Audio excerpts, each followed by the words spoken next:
What's up, everybody? Happy Monday. Welcome to Fantasy Football Today, presented by BetMGM, the sportsbook born in Vegas. The next time we are previewing a football game or recapping a football game, it's going to be Ravens-Chiefs, Thursday night, week 1. We are pumped up, and we are talking about everything that we noticed from the weekend, from preseason week 3. And hello to Jamie and Heath. How are those FFT Open teams looking? Very good. You know, I like at this part of the process, because I've drafted so much, to draft players that I haven't drafted before. So I have a lot of Drake London. No, I'm first time I've drafted Devon Achane on that team. Oh, nice. Heath, congratulations on drafting Malik Nabers. Drafted Malik Nabers for the first time. Nice. Yeah, I've got Lamar at quarterback. I've got McCaffrey, Javonte, Pollard, and Jonathan Brooks at running back. I've got Jaylen Waddle, Chris Olave, Malik Nabers, and Xavier Worthy at wide receiver. I don't have a tight end yet, but I like my team a lot. I love your team, but no tight end. So you're obviously pretty deep into the draft here. So yeah, we're at the 9-10 turn. We got one of our turns goes like in 7 minutes, and one of our turns takes 7 days. So we'll be picking. I'll be picking in round 10 probably on Thursday. All right, great. Well, I think was that the last one to start? No, one of them. I think 2 of them haven't started yet. Oh, really?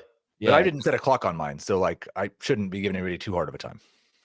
Fair. So yeah. Anyway, we'll see how Heath's team turns out, because it is only a 2-receiver league. So that that waiting on tight end, we shall see. Not another bad weekend for Pat Freiermuth. Like last week, I was like, yeah, whatever. This week, I don't know, man. I'll ask you guys about it in a bit, but just not playing that much with Russell Wilson, like with the starting unit. All right. Email of the day at fantasyfootball@cbsi.com from Nathan in Hamilton, Ontario. He says, hey, Doug, Warren, Jeff, and Joe. Warren, Jeff, and Joe. Doug, Warren, Jeff, and Joe. And he is from Hamilton, Ontario. So CFL QBs. You got it. So he wrote this before the news broke this morning. Are we sleeping on Jerome Ford? There's no guarantee that Nick Chubb comes back early or at his best form. And yes, Jerome Ford, I don't know if people are going to be sleeping on him anymore. Nick Chubb's going to start the season on the PUP list. He will miss at least 4 games. They start with Dallas, the Jaguars, the Giants, and the Raiders. So, Heath, what do we think about Jerome Ford, who from weeks 2 through 17 was the number 13 running back in fantasy last year? I don't know what he was per game, but based on the fact that he didn't miss any time, I'm going to guess he was something like 20. That's usually, it's something like that. But number 2 running back, let's just say that, Jerome Ford. And that was with sharing with Kareem Hunt. So to answer the question, I don't think CBS drafters are sleeping on Jerome Ford. I think we pretty much all expected Nick Chubb was not going to be ready for week 1. I almost drafted Nick Chubb for the first time this weekend. It was round 10 and he went just before me. But I had not really drafted Nick Chubb. But he's going in round 8. Jerome Ford has a round 8 ADP. So I don't think CBS drafters are sleeping on him. I've got him as a round 9-10 pick. I like pairing him up with Jonathan Brooks, who I seem to draft in every draft now. His ADP has fallen way too far. But yeah, he's a good first half of the season, probably flex. Like I'm not even sure he's going to be an RB2. So the other part of this is, as much as we have loved Nick Chubb, understandably so, for the majority of his career, he's always kind of had a second guy doing stuff with him. A lot of it's been Kareem Hunt, right? And so if Ford's going to be that guy, he could still be a flex when Chubb is back. And look, this is a tough injury to come back from, especially as an older running back. And I know, 28 doesn't seem old, but it's old at that position. So will he even be the same guy? Look, he's been a freak. He could squat the 3 of us combined. So that's probably more than the 3 of us, right? Because Adam's like 50 pounds. Yeah. So he's got the opportunity, hopefully, to come back, when the 4 weeks is up, if he's ready to be the guy for the Browns. But what if he's not? So, if you tell me that in round 9 I'm getting a top 20 running back, I'm taking that all day. Right. Would you take Jerome Ford or Devin Singletary? Singletary, but they're essentially back-to-back. Yeah, it's Singletary. I kind of think they're the same guy. It's just that there's a better chance Singletary could do it all year. Right. By the way, for Nick Chubb, it's not just an ACL injury. It's ACL, MCL, medial capsule, and meniscus. Multiple surgeries for him. It is a tough thing to have to recover from. He's going to miss at least 4 games. And the thing about Ford, he was the number 13 running back in fantasy last year. And the split with Kareem Hunt, it was not exactly even, but I mean, Kareem Hunt had a lot of carries. So is that Deontay Foreman now? Is it a bigger share for Jerome Ford while Kareem Hunt is out than what we saw last year? And in the game this week, Deshaun Watson didn't play, but a lot of the starters played. A number of them played, and he did not come off field. Pierre Strong did not play. He did not come off the field on 3rd and long. So that was encouraging too. I don't know how you guys feel about what the split will be there. Well, Foreman got hurt also. He's dealing with a rib injury. So, you have multiple guys that are banged up right now in this Browns backfield. I don't think that Pierre Strong is taking him off the field for significant stretches. So I think as long as Foreman is banged up, and we know he had the scare with back or whatever it was, neck, when he had to be taken to the hospital. I look at it right now like it's Jerome Ford is as close to a featured guy for the Browns for the first 4 weeks as we could see. So again, I draft him with the idea of being a flex. I love Heath's pairing, and I was doing a live draft last week, and somebody was joking. He goes, "I got a good article for you. Take Nick Chubb and Jerome Ford. That's how you win." And I said to him, I was like, I appreciate that advice. We've never heard that before. But the right thing to do is try to get 2 pieces of a backfield, and you can do that. The minute it's almost like, Ford passes the torch to Brooks when he's ready to go, and then you have the starter for the Panthers. But what if, Nick Chubb's not ready, and then you have the 2 guys for 2 backfields? While they're not the best backfields, there's still plenty of opportunity there. Certainly the Browns better than the Panthers, but certainly plenty of opportunity there to help yourself. So, yeah, to get Jerome Ford at that price to me is fantastic. He's a great 0 or hero RB target. Heath, when's the earliest you would select Nick Chubb? Round 10.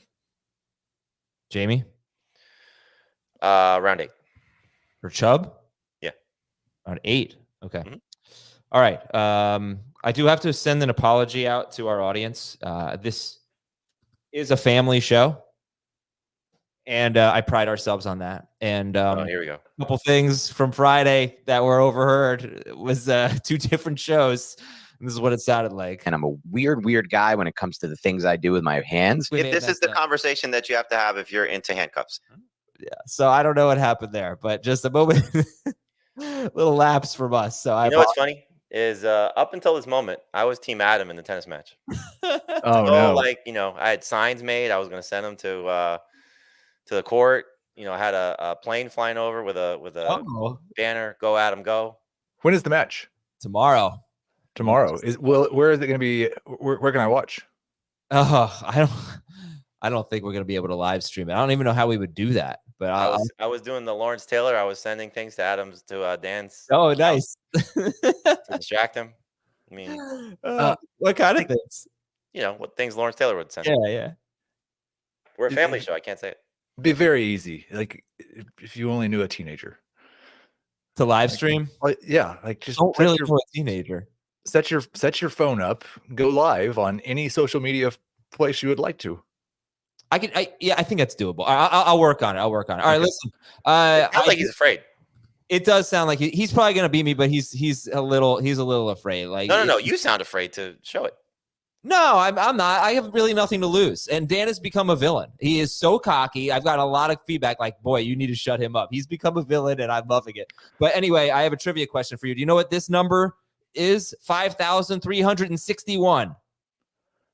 Of course you don't, but I'll tell you. It's how much money we raised from the podcast league for St. Jude. Those 6 spots, they sold for $5,361 total. Podcast league draft is tonight. Thank you very much. Biggest winner. We'll take the 6th spot, please. The 6th spot for Jamie. Okay, great. Biggest winners, Heath. Who stood out this weekend? You could also take the approach of these are my training camp long winners and losers if you'd like to do that, but highlight a winner or 2 for me. Yeah, I did it from the perspective of my biggest risers and fallers of the preseason. I didn't maybe there will be some observations that I'm missing from this weekend, but I haven't made a whole lot of major earth-shattering changes in the last few days. My biggest riser from the off seasons is Rashee Rice. And I got a little bit nervous when the Zay Jones suspension got announced because I was like, oh, it's not too close to the season to announce those. But now we're 9 days away from the start of the season. And yes, the Chiefs it does sound like bringing Juju back. I think that's just insurance and very good insurance for Rice. But he's dominated playing time with Patrick Mahomes. He was a 25% target share guy after the Chiefs bye last week. I think there's a really good chance he leads this team in targets, catches, yards, and receiving touchdowns and finishes as a top 12 wide receiver. He's inside of my top 20 now. He was outside of my top 30 back in July. Point of clarification, he's inside your top 20 at wide receiver. Correct. He is inside the third round in drafts. Let me ask this, Adam, because I know this is not something you like, but I don't know if you'd be opposed to the build. So 2 receiver league in a flex. Father-son draft with my 12-year-old. Mm-hmm. He started 3 receivers in a row. My child. Jefferson, Harrison, and London were his first 3 picks. Jefferson, Harrison, London. Okay. Then he took Ken Walker in the 4th round. Ooh, yeah. McBride in the 5th round. Ooh, nice. And then took a player he cannot start in Rashee Rice in the 6th round. Yeah, that's fine. Come on, he's playing against like 10-year-olds. His father's a fantasy football analyst. He can navigate. He'll be fine. No, they're 8-year-olds, but sure. Yeah, that's good. And how many best ball drafts does your 8-year-old have tonight? By the way, he's all in? It's my 12-year-old. My 6-year-old, however, has 20 best ball drafts. I didn't do one over the weekend. I'm having withdrawals. Oh no! All right, Rashee Rice, a big winner for Heath, big riser. Jamie, how about you? Rice was a big riser. I went also with the preseason approach. Trying to think of like a big riser. I'll give you one from the weekend too. Juwan Johnson. I was excited about Juwan Johnson when the first run of our rankings happened at the end of last year, January. And then he had the surgery, goes on the PUP list. Got off the PUP list this week. He's now a top 15 tight end for me. The system is going to be great for him. You know, we're always looking for tight ends that could be first or second on the team in targets. I don't think he'll be first, but I do think he'll be second if things go right. You know, Rashid Shaheed's banged up right now. Obviously, Kamara is going to be in that conversation, but there's no guaranteed number 2 guy there. And the Kubiak offense, I think, will feature him quite a bit. He's an athletic guy. Finished the season strong. 3 of his last 4 games, just shy of 12 PPR points per game. Had 3 games last year where he had 7 targets. He was at 14 PPR points per game in those 3 games. So if he's getting 5 to 7 targets per game, which I think is realistic, he could be a fun tight end to roster if you're taking somebody late. Question from the chat: Juwan Johnson or Cole Kmet?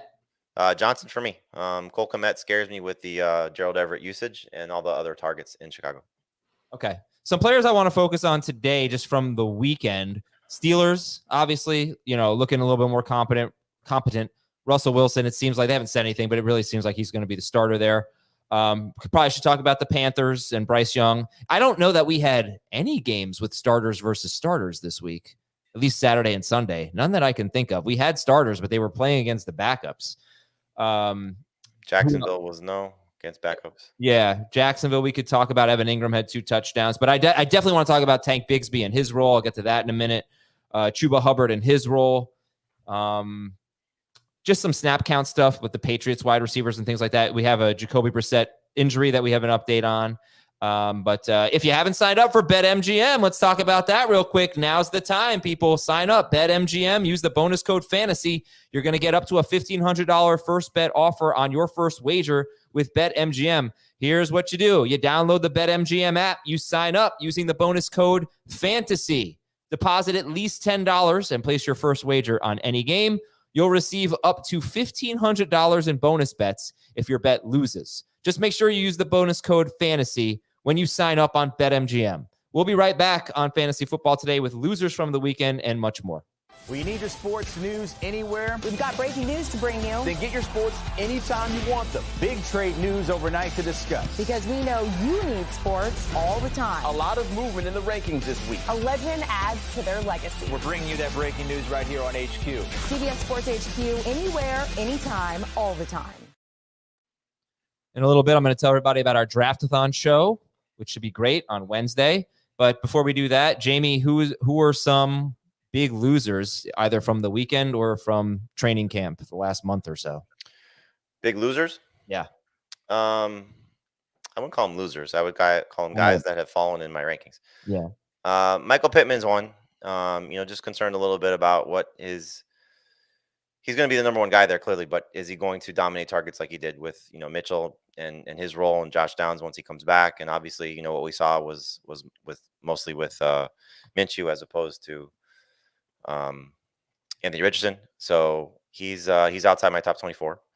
Aiyuk has fallen just because I'm concerned about his holdout situation and the lack of targets. He's going to be efficient. He's going to be fine. But this was a guy that was borderline top 15 guy for me. Now he's 21 or 22 in that range.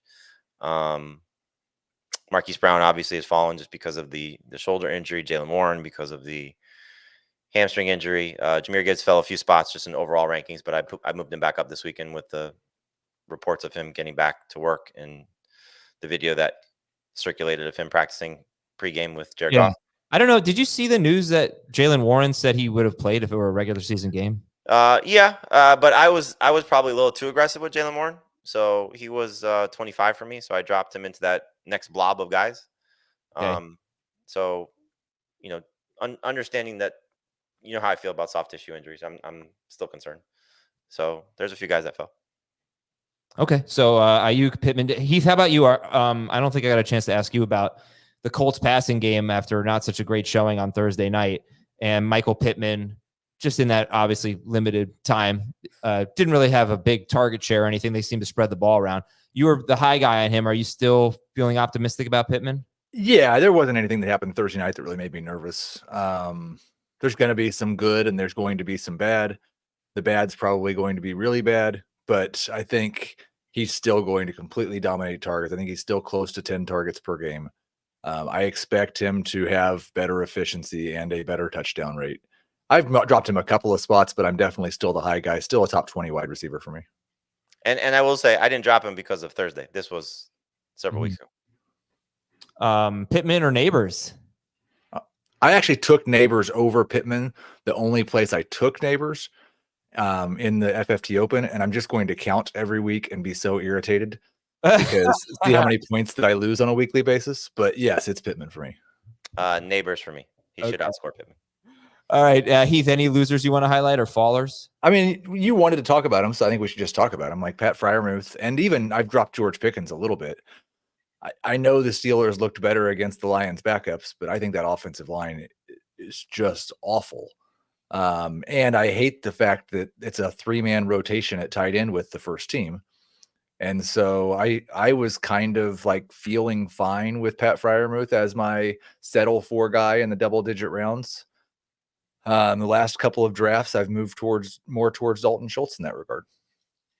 Yeah, I just don't get it with Freiermuth why he's not playing more, and maybe he will in the regular season, but he's like not even playing the most snaps of the tight ends. He played 2 snaps with Russell Wilson. It was only 5 snaps with Wilson, but Darnell Washington played 4 of them, and Pat Freiermuth played 2, and Michael Pruitt played 2.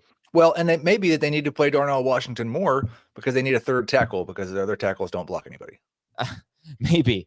And maybe they just want to see what he has, and they don't need to see from Freiermuth. And when the regular season comes, things will change. But it hasn't been good. Pickens, that was Arthur Smith though in Atlanta. Remember, look, they're gonna throw to their tight ends, but it's not necessarily the guy that we want getting all the targets. 34% of the targets went to the tight ends last year in Atlanta.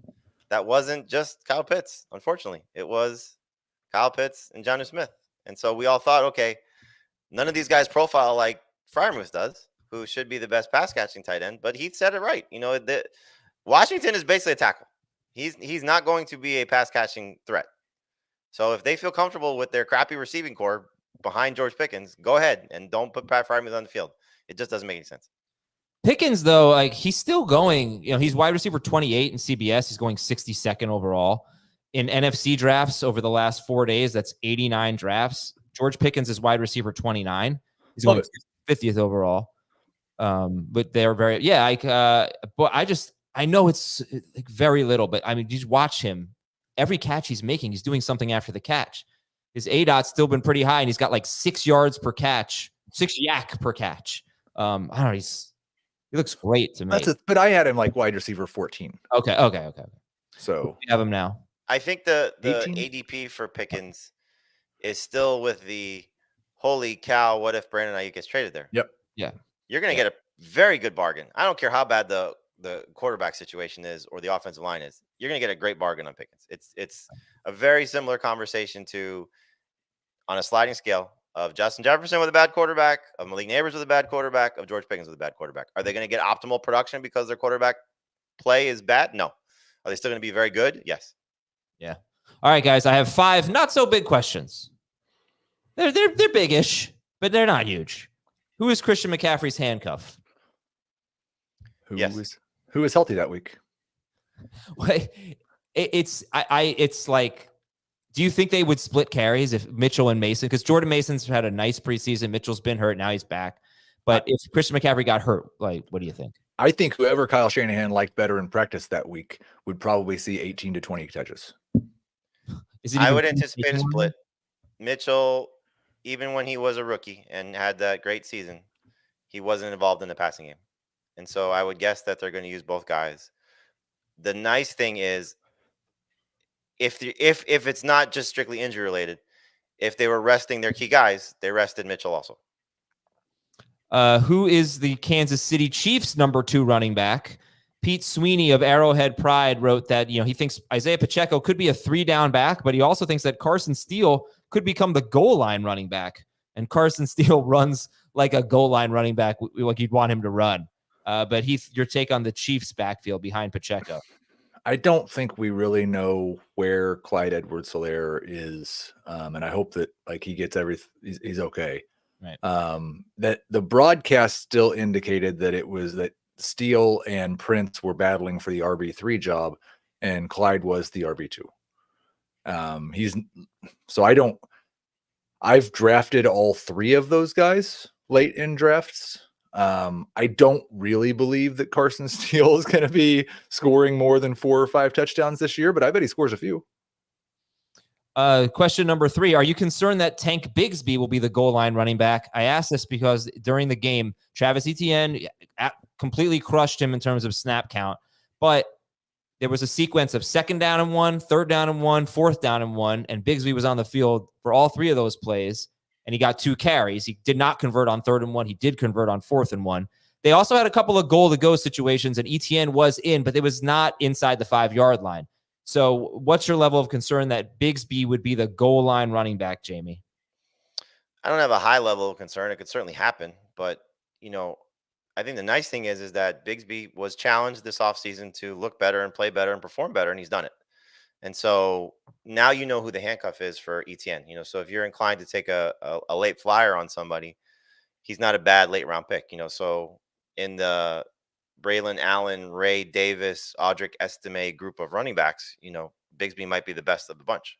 So not a bad late round flyer. I don't think necessarily him, if he's taking some goal line opportunities, I don't think it should make you worried about Etienne at all. Etienne only had 9 carries inside the 5 all of last year, which was 24th in the NFL. So he didn't really have a lot of those anyway. They didn't really. I feel like he had a lot of long touchdowns. But he probably had almost all of their carries inside the 5.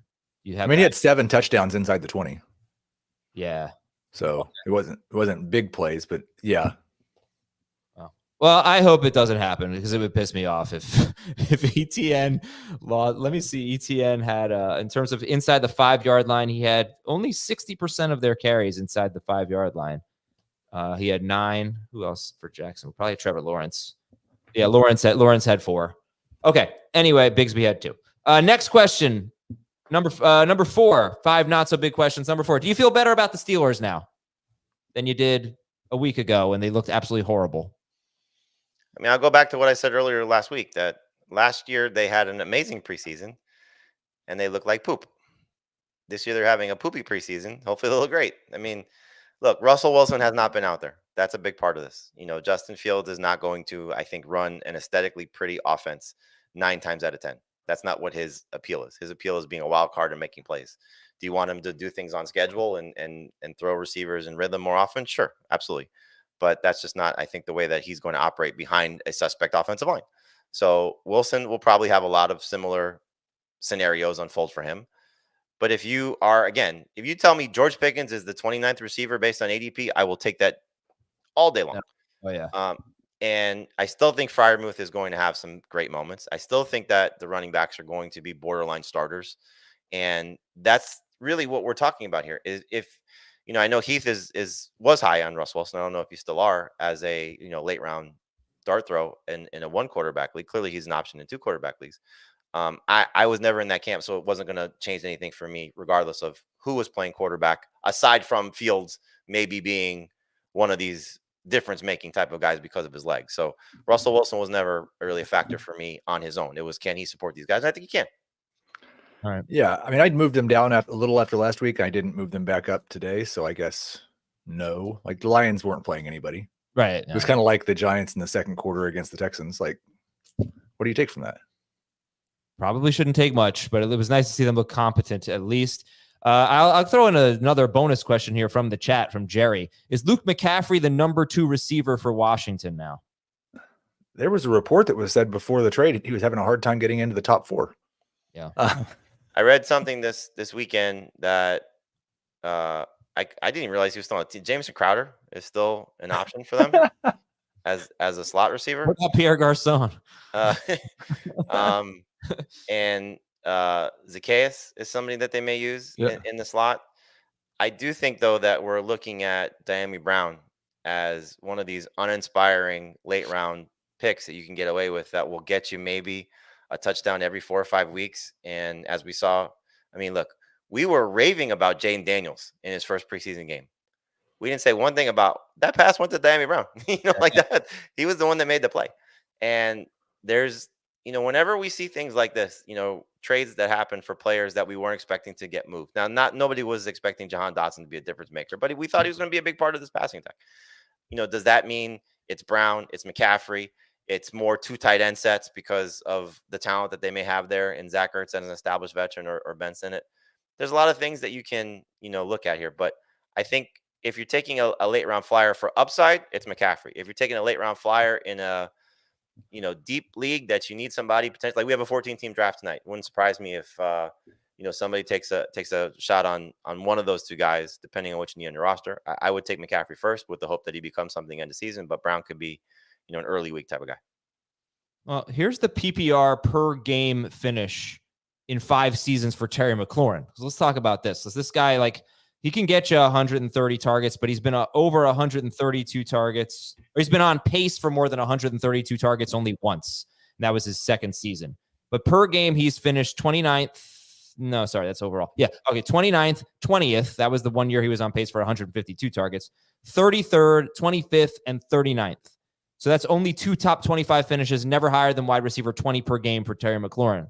But I don't know. I mean, I've never been a McLaurin guy, really. I feel like I'm getting there. He goes later now than he's ever gone, really, since his rookie year, I'm guessing. And I'm hoping that the 130 targets are better because they're from a better quarterback. And now I'm starting to hope that he's going to get more than 130 targets. What do we think, Heath? Push back on that? I have a hard, I think it's possible that Washington's just pretty run heavy. I think 130 targets is probably about right. He feels like a very, what did we say the other day, Jamie? We were having a chat with Gibbs about all the guys that our rankings are way different. And I said, he's just that wide receiver 3 that I don't ever think about. If you tell me I'm a little too high on him, okay. If you tell me I'm a little too low on him, okay. He just he belongs around wide receiver 30. He'll probably finish somewhere between 24 and 36.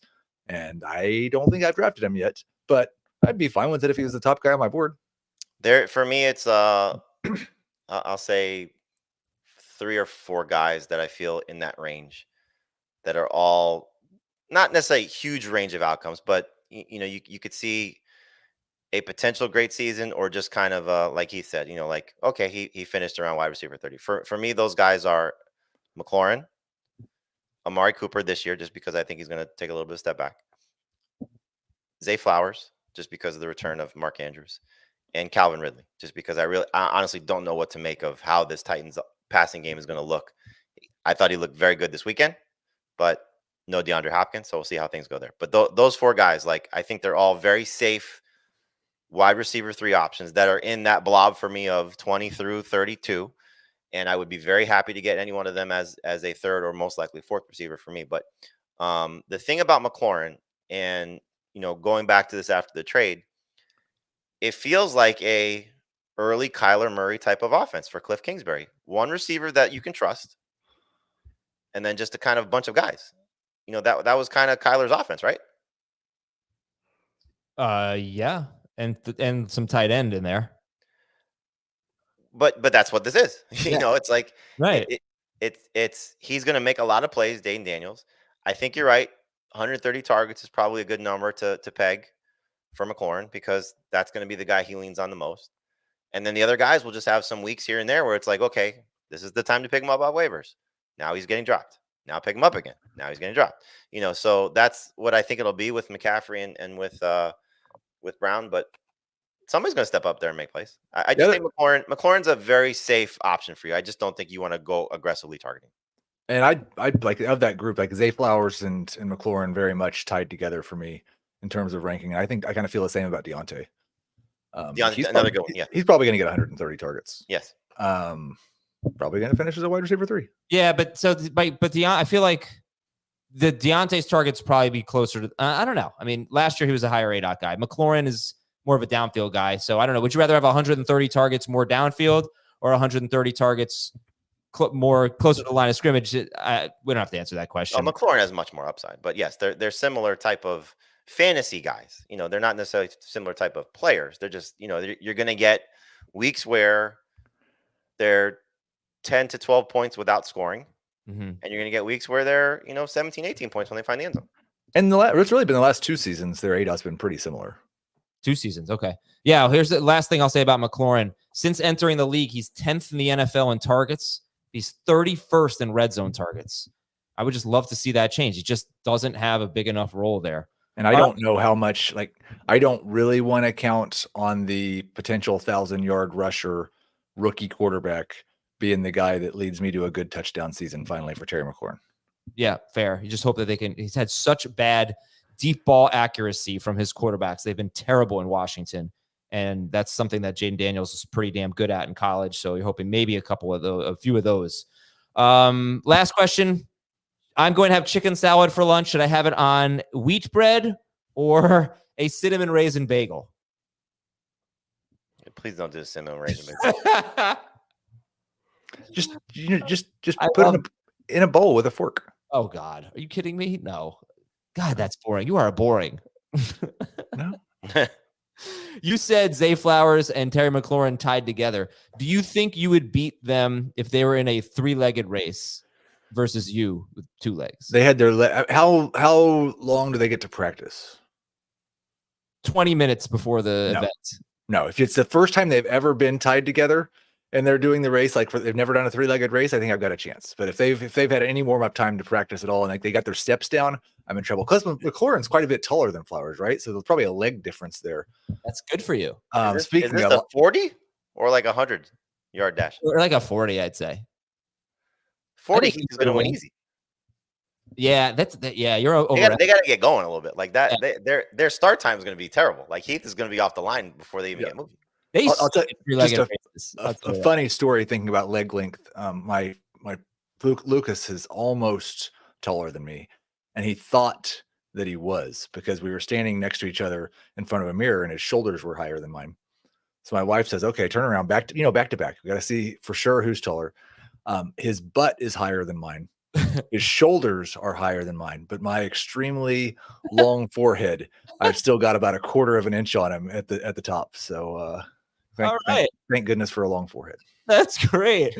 All right. We can make jokes about Heath having a big head now. All right. Yes. Draftathon.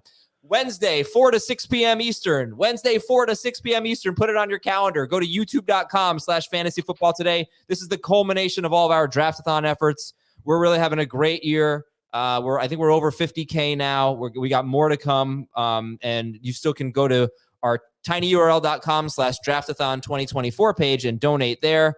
But the Draftathon show, which is going to be 2 hours with Robert Turbin's going to be on, Katie Mock's going to be on.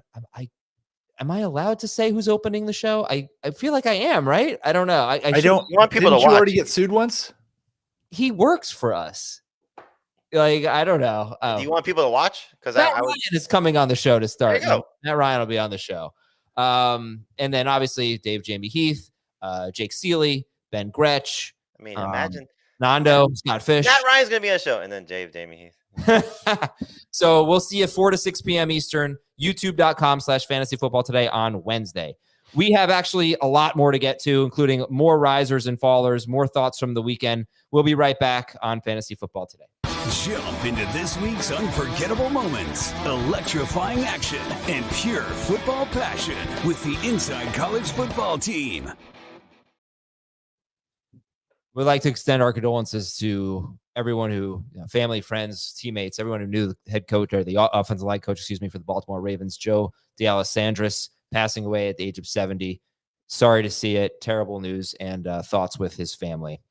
In terms of the other big storyline around fantasy football, it's these wide receivers who haven't signed yet. And Jerry Jones said he had no update on CeeDee Lamb, but there was a report that they might be getting close. Jamar Chase practiced with the team for the first time in training camp.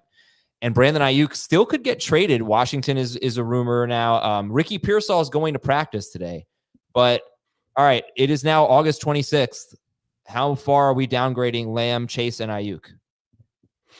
Why would you be downgrading Chase if he practiced? Because it was just moved him back up. Okay, fair. But I don't think it was like a full team practice. I think it was he's ready to go. All right. So now is he ahead of CeeDee Lamb? Not for me yet. Thursday. Thursday's the day. Because Thursday I'll move. I've got Lamb down to I think the 5th pick now, behind the 3 running backs and Tyreek. Jamar Chase is 7th. Aiyuk is like I don't ever get Aiyuk. He's like a round 4 pick for me. My FFT open team, I have Deebo and Kittle, which I would never ever do if Aiyuk were not happening. But there's still the possibility of him not playing. I've been struggling with this, like what I wanted to happen with Brandon Aiyuk. I appreciate you giving me a rooting interest. Resign Brandon Aiyuk. But even I don't know. I have bad vibes about this whole situation. So have you become higher on Deebo Samuel throughout this process? I'm assuming, heck yeah. I mean, yes. It's hard to, this is one of these, do you buy into coach speak or not? And how much of that is valid? Like, all you've heard is glowing reports about Deebo Samuel. How much of that is because Aiyuk's not there and we don't need you? Conversation, which I don't think is the case, but you never know. But I also think you should put some context into your taking that. You're trying to win a very big league. I'm not really trying to win the whole thing. I'm just trying to win my 12-team. Not get embarrassed is the goal. No, I'm trying to win. Look, even if I weren't trying to win this tournament of 144 people, and notice how I said tournament, I still would have done it. I still would have taken Deebo and Kittle. You were hemming and you called me and asked me about this. I know. Well, because who did I want? I forget. Cooper, maybe? I don't know. No. Yeah, I was hemming and hawing, but it wasn't so I could win a tournament. Anyway, but that's the goal. My goal, I want to win the 12-team league. It's only 12. It's not a 3,000 person tournament. It's a 12-team tournament. Like right, but you get the 49ers. What if Aiyuk's hurt by the time you get to the playoffs? What if Deebo's hurt? Well, that's the thing. If Deebo's hurt, then Kittle, bam. Okay. Anyway, as I mentioned earlier, Jaylen Warren said he could have played this weekend if it had been a regular season game. Daniel Popper of The Athletic covers the Chargers. He thinks Gus Edwards and J.K. Dobbins will be co-feature backs with Kamani Vidal as RB3. Real quick, give me a name. Who do you draft first, Gus or Dobbins? Gus, but I haven't drafted either of them really very much. And I kind of would it's such a good situation for a running back, but man, it all feels so gross. Popper also thinks that Donald Parham could be cut because he isn't a good enough blocker. And he is a good receiver, though. So if Donald Parham gets cut by the Chargers and ends up in a spot where he might get some targets. You've been trying to make Donald Parham a thing. By the way, why don't you play your Parham? Why? He's not Pittman, Parham. Parham. I do think earning targets is one of the primary responsibilities of a good receiver. Well, yeah, I'm just saying he probably hasn't played that much because he's not that good of a blocker. But he's a good receiver. All right, anyway, Paul Dehner Jr. of The Athletic believes Andre Yoshivas will be Cincinnati's number 3 wide receiver. Patriots quarterback Jacoby Brissett hurt his shoulder. They have downplayed it, but we will see. Drake May, good moments and bad moments last night, made a tremendous throw for a 48-yard touchdown. It was called back on an illegal formation. Deshaun Watson did not play. What's that? Play the kid. No, don't play the kid. He's not ready. What do you mean? I don't know if he's ready. He might be ready, but he scored 7 points against Washington backups. Like, it's not like he tore it up. They Oh, stopped. I'm sorry. How many did Brissett score? Played 1 possession. This All right. preseason. I know. How about this? Todd Archer covers the Cowboys. Said the Cowboys have to find a way to get Deuce Vaughn some touches because Deuce Vaughn has some juice that the other running backs don't have. We've reached the level of concern with the Cowboys running back that Deuce Vaughn is the difference maker. Dallas cornerback Deron Bland out 6 to 8 weeks with a stress fracture in his left foot. He had 5 pick sixes in 2023. Miami left guard Isaiah Wynn and edge Bradley Chubb will start the season on the PUP list. Your level of concern on a scale of 0 to 10 about the Dolphins' offensive line?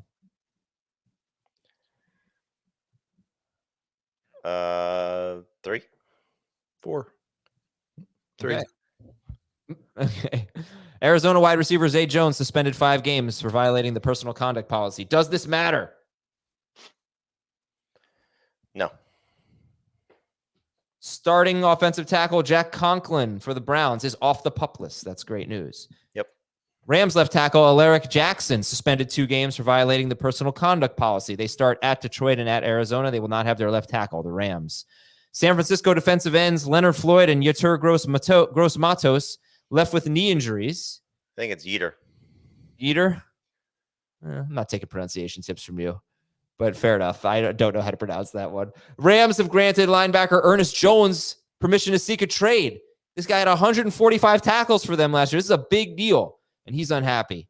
And Detroit defensive tackle DJ Reader's off the PUP list. Let's go to more risers and fallers. This is a list Jamie gave me. I'm going to say a name. You give me 10 seconds on them. There are a lot of guys here, and then we can come back and talk about whoever you want to talk about. Kyler Murray is a riser for Jamie. Top 6 quarterback. Love that he's healthy. Love his receiving core. Expect a big year. Jayden Daniels.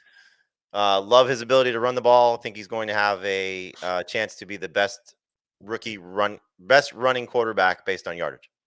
And he's top 8 for you? What is he? 9. Okay.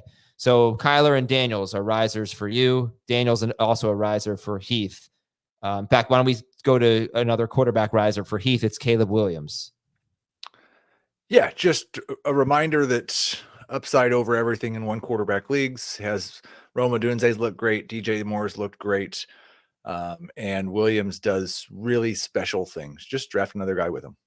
He's QB 11 for Heath. He's QB 12 for Jamie. That's That's Caleb Williams. Pardon me. Jayden Daniels is QB 9 for Jamie and QB 10 for Heath and QB 10 for Dave. All right, running back risers. Jamie, you have David Montgomery as a riser. 10 seconds.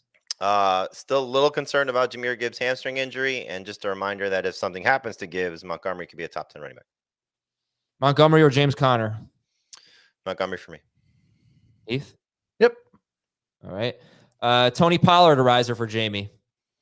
Continues to look very good, and hopefully, like he said, got healthy at the end of last season and carries over to this year. Still think Tyjae Spears is going to have a role, but Pollard is my preferred Titans running back.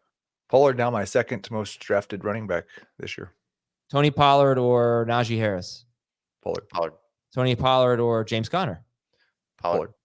Oh, okay. That's definitely different from ADP. I can tell you a little bit about what happened with the Titans running backs in a bit, if you're curious, for those of you who didn't see it over the weekend. Javonte Williams is a riser for both of you. Heath, 10 seconds on Javonte. Reports of his demise were greatly exaggerated. He is the RB1 for the Broncos, probably looking at 15 touches per game. Wouldn't be surprised if he catches 60 passes. Ken Walker is a riser for you, Heath. Yes. The Seattle Seahawks staff can't stop saying nice things about him. Zach Charbonnet can't get on the field for very many practices. I think Walker could be a feature back. Walker now is closer to the top 12 than he is to the top 15. Yep. He is 15th for Jamie, but I know what you mean. He's closer, like tier-wise. He's 13th for Heath, and Ken Walker's 14th for Dave. So you guys have him back-to-back with Achane. Jamie has Achane 1 spot ahead. Heath has Walker 1 spot ahead. Jacobs, though, is ahead of him, right? Yes. Okay. Jacobs. I'm going to move Walker up ahead of Achane and probably Derrick Henry. Yes. Welcome to the club. Bienvenido a la club. Jamie, Rico Dowdle, riser. Well, despite the Deuce Vaughn headlines, I still think Dowdle will be the best running back for Dallas. Would you Rico Dowdle or Jerome Ford? Depends what you need. If you need somebody for a quick start, I'd go with Dowdle. If you need with Ford, if you need somebody long term, I'd go Dowdle. Chuba Hubbard's a riser for you. What'd you say, Heath? Ford. Chuba Hubbard's a riser for you, Jamie. Yeah, I mean, this was more long term, obvious or full preseason, but Jonathan Brooks not starting the year ready to go gives Hubbard. It's almost you could do the flip of what he said. You can take Chubb and Hubbard and have a similar situation. Okay, how about Heath? You have as a really confuse your fantasy team if you take Chubb Hubbard. Yeah, Jordan Mason, Heath. Yeah, I didn't think he was even in the mix for RB2 at the beginning of the preseason, and now he may be the RB2. So someone who I am drafting now and I wasn't drafting before. Wide receiver risers. Jamie has Deebo Samuel. I mean, we talked about it. Just he was my preferred 49ers receiver for most of the offseason and just, closer to being a top 10 guy. I think he is my top 10. And Aiyuk just continues to fall.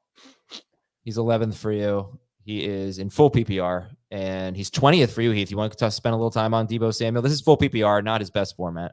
Yeah, I think he's 11th for me in non-PPR. He's probably 15th in half PPR. I just kind of feel like Brandon Aiyuk staying put. So he probably would. Maybe I just haven't adjusted enough on the possibility of Aiyuk being gone. He would be close to 10 for me if Aiyuk was gone. Would you guys take Deebo or Nico Collins? Deebo. Where's Aiyuk? He's right behind Deebo. It's 21st right now. Fair enough. You actually have them back to back. I didn't realize. Nico 19, Deebo 20, Aiyuk 21. Back to back, which is what the Yankees did in terms of home runs on Sunday because they have the AL MVP, Aaron Judge. Yeah, runaway. Heath and I have they're playing in a professional baseball stadium. Aaron Judge's road numbers are better than his home numbers. Or they're playing in the bandbox.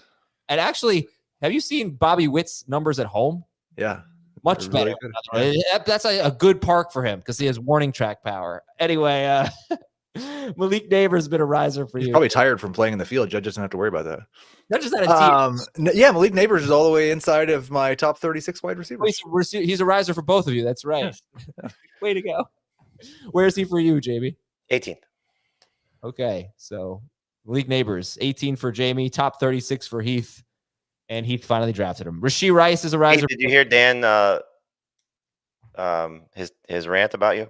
Oh, he's going to do his rant about me on CBS Sports Network in about 2 hours. Oh, nice. I'm looking forward to it. I hope he wears his Giants gear and has a jersey on and a hat and everything. Yeah. I wanted to share a picture of my daughter in her Giants cheerleaders outfit because we went to the game on Saturday, but I was like, I don't really want people to see pictures of my family, but it was very cute. What days, Schaefer, do we have CBS Sports Network shows? We have one today, Monday at 1 o'clock. It's always at 1 o'clock. I want to promote that because I keep forgetting. But if you have CBS Sports Network, just watch it at 1 o'clock p.m. What days? I think Monday. Monday through Wednesday this week. Okay. Check it out. Monday, Tuesday, Wednesday, 1 p.m. Eastern. We have great content there for you on CBS Sports Network. More wide receiver risers. Brian Thomas for both of you. To what? Just inside top 40. Round 8. Oh boy, that's rich. That's rich. Who else is going to round 8? Xavier Worthy. Okay. All right. Next up is wide receiver riser Xavier Worthy and Rome Odunze. Okay, so you like all those guys, you like all these rookies. They were all 9-10 guys, I think, at the beginning of the preseason, and they're all between pick 85 and 95 now. And you haven't done that with Keon Coleman? No. Okay. I haven't really seen anything from Keon Coleman that got me that excited. What are we seeing from Brian Thomas? Nobody can cover. 2 huge plays. I know, but that's the thing. It's like Christian Kirk hasn't played, and just look at the targets. He had the same. I think that the rookies almost are all back to back. Like you can make a case for all of them: Thomas and Odunze and Coleman, and maybe not so much McConkey anymore, but Worthy. They're all worth round 8 range of just high upside guys. If they hit, they're going to be great. And in fairness, I liked Rome Odunze and Brian Thomas and Xavier Worthy coming out of the draft more than I like Keon Coleman. So it's not like before they were ever on teams. Okay. Jamie, you have Khalil Shakir and Josh Palmer as risers. Yeah, two guys that could easily be the best receivers on their team. And it's just free picks, depending on when you're drafting them. So number 4 to 5 fantasy receivers, again, depending how early you go in on the wide receiver pool. But both guys going after pick 120 overall and easy to target. Who do you like better, Shakir or Palmer? I go back to back. Right now I have Shakir over Palmer, just because I'm still a little concerned with Herbert with the foot injury. And just volume. I think the Bills will throw a little bit more than the Chargers. But again, similar type of outcomes, I think, where the only difference would be is that Palmer could be the best receiver on the Chargers, whereas I think if Coleman hits, he'll be the best receiver on the Bills. Okay. Heath, we got to get some fallers here. Let's go Heath's fallers. Deshaun Watson. How long did we wait before he was fully cleared? And then we were like a week and his arm was tired or sore. You want to talk about bad vibes. The entire Deshaun Watson experience has been bad vibes. I saw somebody was doing like a thread of bold predictions and asking people for him. And somebody said Deshaun Watson is not on the Browns at the end of this year. And that doesn't seem that unlikely to me. I just don't like it. Sorry, let's just get back. Let's try to get back to the 10-second thing. I took us off. That was pretty close to 10 seconds. That was it's my fault. I took us off track. Russell Wilson. We talked about the Steelers offensive line. Yeah, fair. Dak Prescott for Jamie. Not that I don't want to draft Dak Prescott, but he's just fallen in my rankings. Clearly a little concerned about CeeDee Lamb, but Heath said it best about Caleb Williams. I think when you're drafting at this position, you're drafting for who has the most upside. Dak's floor is safer than Jayden Daniels. It's safer than Kyler Murray. It's safer than Anthony Richardson. But I think all those guys, if they hit, they're going to have more upside than him. So it's not like he's fallen so much in an overall perspective. It's just more of the quarterback ranking. So he's down to QB 11 for me. All right. 10 seconds. Jamie, Jahmyr Gibbs is a faller because of the hamstring. You already talked about him. But where do you have Jahmyr Gibbs? He's back up to the 6th running back, but I did not put him back in the first round. Alvin Kamara faller for you. Yeah, the back injury on top of the Saints offensive line and Taysom Hill's role. So still a good number 2 running back, but dropped him behind Walker, behind Achane. I had him ahead of those guys for most of the offseason. You both have Jonathan Brooks as a faller. Heath, 10 seconds on. Nope, sorry. You both have Jaylen Warren as a faller. My bad. 10 seconds on Jaylen Warren, Heath. Just the hamstring injury knocked him down a few spots, and I haven't bounced him back. The fact that he says he could have played, like maybe by next week, he's fully practicing, and I'm fine with it. But okay. Jonathan Brooks is a faller for Jamie. We heard Heath say earlier that he drafts a lot of Jonathan Brooks. So what's up there, Jamie? Well, I was top 20 for Brooks, with the hope that he was going to be ready for week 1. So this was more a May-June ranking compared to where he is now. Mm-hmm. And so I draft a lot of him too. Yeah, but it's just he's fallen in the rankings. He's down 8 spots the last couple of days, down to pick 104. So end of round 9. So he said something last week, I think, when we were talking about this, like, you have your 2 running backs and you don't necessarily feel like you need a third guy to play right away.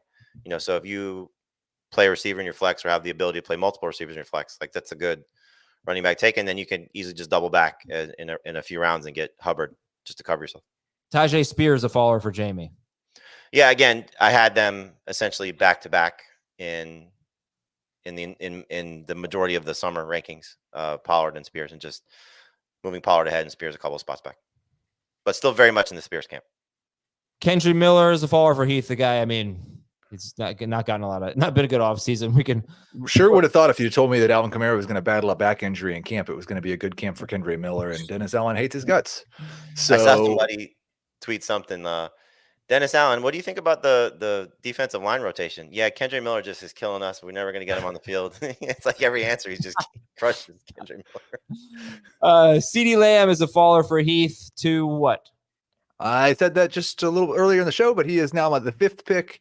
And if we get to Thursday, he will be the 8th pick. Okay. George Pickens, we talked about, but we still like his value around wide receiver 28 or so. Christian Kirk, faller. We're not entirely sure that he's going to play all the time in 2 wide receiver sets. He's been dealing with a little nagging injury. I don't ever like those. And Brian Thomas is getting better faster. Kirk or McLaurin? Kirk. McLaurin. Marvin Mims, a faller for you. Yeah. I was drafting him. Now I'm not. Pat Freiermuth, we talked about. Jamie, for you. Michael Pittman, we talked about. Brandon Aiyuk, you talked about earlier. Kirk is on your list as well. Keenan Allen. I had a 12-year-old ask me yesterday, when should fat Keenan Allen be drafted? Oh, my God. I said, what? Wow. I swear to God. That's really bad. Oh, man. Yeah. So what was your answer? Then he went a few picks later from one of the kids who was drafting remotely. Oh, when did he go? I don't know. After a trip to McDonald's. Okay. Would you rather have Keenan Allen or McLaurin? McLaurin by a lot. Yeah. I mean, Keenan Allen for me is undraftable. Wow. Odunze? Yes. 2 times, and this was like we talk about it, we have rankings changers during drafts. 2 times this weekend, I was on the clock, and Keenan Allen was my top wide receiver, and I just took a rookie instead of him. So I need to move him behind the Xavier Worthy, Rome Odunze group. You know what the best thing about that is? Because we obviously have the ability to do that a lot, is it could change your professional opinion, when it comes to your personal opinion. The thing I hate is when we do that in drafts and somebody that we draft with changes their rankings in the middle of the draft. Drives me up a wall. Okay.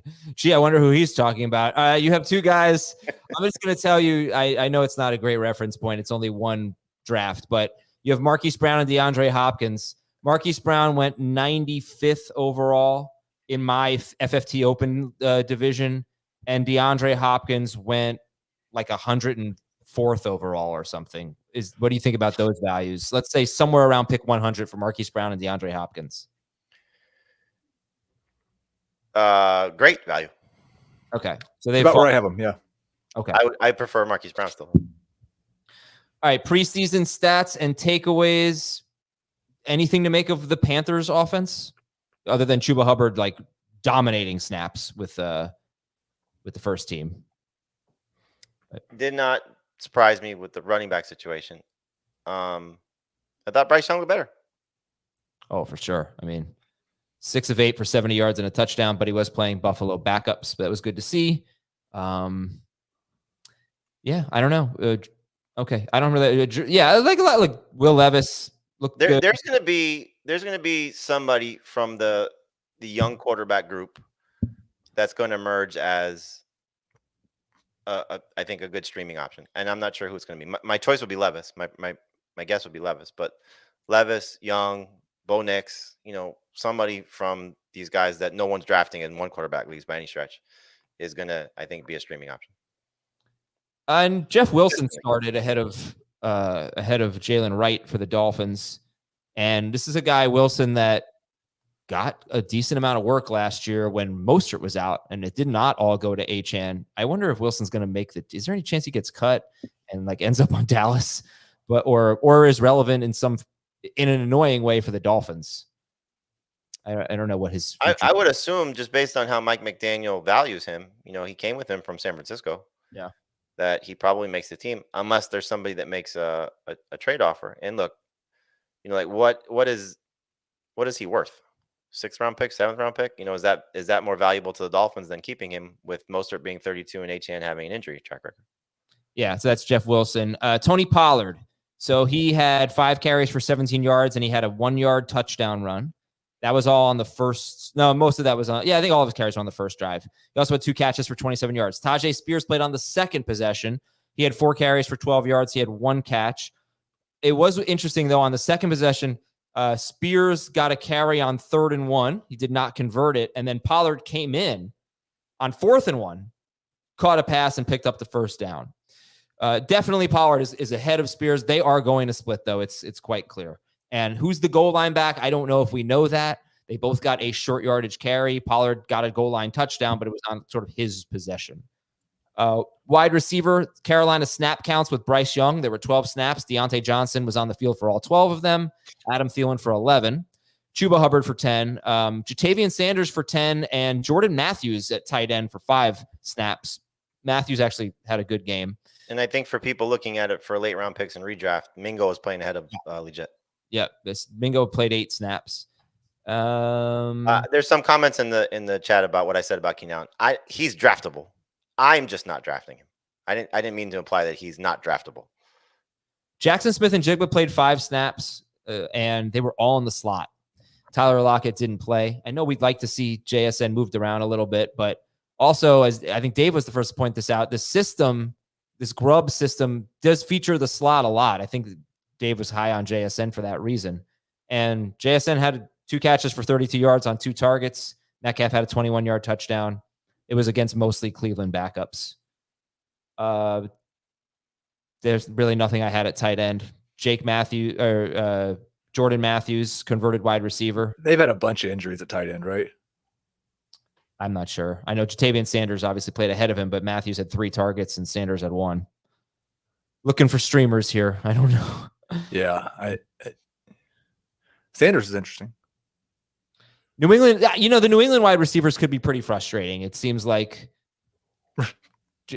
if we knew exactly who was playing every snap, the New England wide receivers will be very frustrating. It's like, that's why we don't take any of them until round 13 or 14.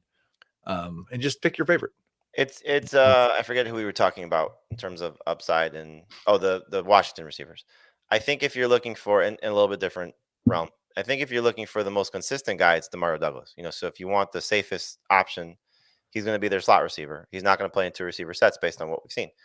If you're looking for most upside, I think it's Jalen Polk. And so if Drake May can become that guy, not a superstar, but that guy for the Patriots and competent, then I think Polk is going to be one of the better steals of the draft, fantasy-wise. Okay. And I had some emails. Let's see if we can do these real quick here from Bob. I keep landing and getting this in PPR 2 flex mocks. He wants to know what you'd rather have in a 2 flex PPR league.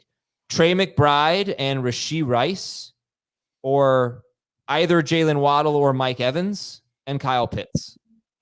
I mean, this is like all of Heath's favorite guys minus Pitts. This is easy for Heath. Definitely Rice and McBride, right? He's a Waddle Evans guy, though. Yeah. But he can only have one of them. And then he has to have Pitts. But he likes Rice probably almost as much as those guys. So I've got a 3-round difference between McBride and Pitts. And I don't have near that big a difference between Waddle or Evans and Rice. So it's definitely McBride and Rice. Me too. Okay. From multiple people wanted to know, but I think I was going to save this for tomorrow, but I'll read it now anyway. Who can you justify taking number 1 overall? I am getting some people who are like a little nervous about drafting McCaffrey. Who do you think you can justify taking 101? You mean besides McCaffrey? Yeah. Breece Hall or Bijan if you want a running back. Mm-hmm. And then to me, the only receiver right now is Tyreek. Yep. Okay. And it's from Kenzie. Hey, Danny, Sonny, Putsy, and Kanicki. Did I say that third one right? That's Greece, right? Yeah. I've never seen that garbage. But how's it spelled? Putzie. Kanicki gave it away for me. Yeah. Am I the only one that thinks Austin Eckler is a massive value? That's the question. These wheels need some grease, he says. So I took Brian Robinson in the FFT Open and need another running back. Took a receiver instead, but like Eckler came back the next round and then came back the next round again. At some point, somebody's got to pull the trigger, including myself, even to get the same backfield. But yeah, he's very good value. He's just, you got to understand what you're getting. He's probably going to be a 10 touch per game guy at this point. He could be great if something happens to Brian Robinson. Cliff Kingsbury said he still has a lot of tread on the tire, so that's good. They're going to use him. To what capacity, though, is what we'll see. My problem is I think Brian Robinson's a better rusher at this stage of their careers, and I don't think Jayden Daniels is going to check down. By the way, both Browns starting offensive tackles are coming off the PUP list. So this was a very good 10-minute stretch for the Browns, announcing that both Conklin and Wills are coming off PUP and we'll start practicing. For Wills, it's going to be some point this week. All right, that is Heath and Jamie. I am Adam. Thank you all very much for watching and listening. We've got episodes every day this week. We're pumped up, and we'll tell you how to build teams. We're doing our pick by pick today, so we'll tell you how to build teams from each spot in the draft. And we're doing that, by the way. I know we keep promoting the FFT show on CBS Sports Network. We're going to be on today, at least. We're usually doing spots throughout the week on CBS Sports Network during their Spotlight show, which typically is 3 p.m. Eastern. Myself, Dave, and Heath are going to be on throughout the hour, referencing the pick by pick. So we'll be touching on the draft board and showing you some of the things that we're doing in that. And that's the three of us: Dave, Dan, and Jacob Gibbs. So, all right, guys, have a good one, everybody. We'll talk to you tomorrow on Fantasy Football Today.